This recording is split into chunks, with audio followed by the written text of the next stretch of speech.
Hey, my name is shawnshawn. I want to do artist tip of the day about art co-ops. So art co-ops are a type of studio setting where you're in a shared space with many artists, and the advantage of that is you can go and meet these artists and say you're an acrylic painter and then you meet an oil painter. You're thinking, hey, maybe I'll switch to oil.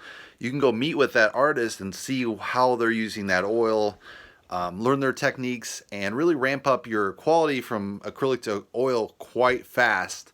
And so the real advantage of working in a co-op is learning different stuff from other artists that have used the material quite a long time. I learned, for example, mixing Quinn Red and Quinn Blue makes a really great purple, way better than Dioxin purple. So you can ask quite a few questions. Now there are disadvantages. Um, One of the disadvantages is the longer you're in a artist co-op or artist studio like that, there tends to be a lot of politics behind the scenes because the way they're set up, instead of being set up like a top down, I've been in another one which is kind of a gallery studio setup where it's an owner and the artist. I think that's a much better setup in the sense there's one person, it's centrally located.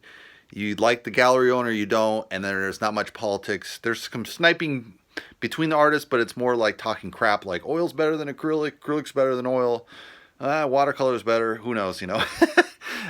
So you have that kind of drama, but once you get to co-op, everyone's kind of their own boss, and they go into the meeting, and it breaks down to this particular artist is going to dominate marketing, or this particular artist is going to dominate, say, a gallery setup, or you do two artists doing a show together, and then there's drama between those two artists, or the galleries, the other co-op artists don't help the other artists, and there's multiple issues that go along with politics behind the scenes with these types of setups because they're set up in a co-op style, which is more like kind of a communist style setup. And if you know anything about communism, it leads to kind of bloodletting. And you know, artists aren't killed off per se, but there's definitely artists will gang up against other artists, and maybe it becomes very toxic, and then they can try to force out other artists simply because they don't like them, versus anything to do with their art or bad behavior.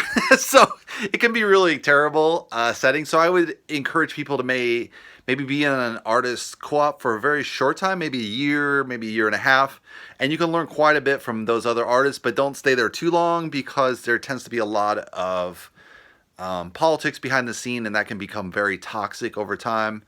So yeah, there's advantages to working with artists, but you know, if you can stay out of the politics, that's the best. So you can learn a lot. I would encourage to study under someone that's experienced, and that you can learn how the materials work, how to wrap canvases, how to package art, and you can learn all the behind the scenes of how to mix colors, color wheels, structure, painting from the model, how you do this.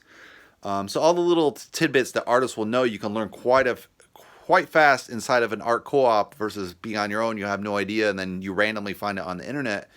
So there is an advantage of learning techniques and stuff, but I wouldn't stay too long because that kind of setup in a co-op is communistic and leads to, again, bloodletting, toxic people trying to push people out for not really good reasons. So that's what my take is on co-ops, and that's my tip of the day, guys.